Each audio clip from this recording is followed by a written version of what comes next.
Жил-был старик со старухой. Пошли они как-то в Парму, в лес северный, за черникой. Собирают ягоды в наберушки. Смотрят, бежит к ним какой-то зверь чудной. Ты кто? Я собака, возьмите меня к себе. Да на кой ты нам нужна? Нам вдвоем-то мудрено прокормиться, да еще ты.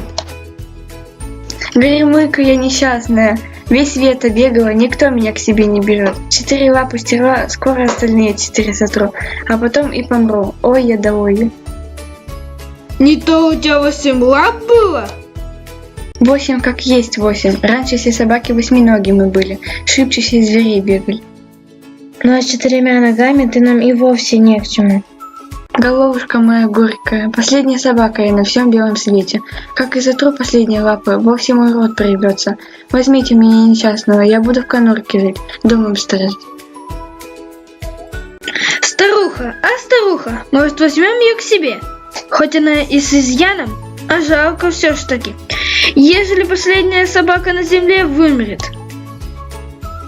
Кабы она о 8 ногах была, то уж ладно, пожалеем эту уродину на 4 ногах. Взяли они собаку к себе. Ничего, привыкли к четвероногой.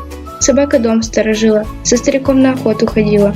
От нее и повелся род четвероногих собак. Старику со старухой надо спасибо сказать, а то бы и таких на земле не осталось.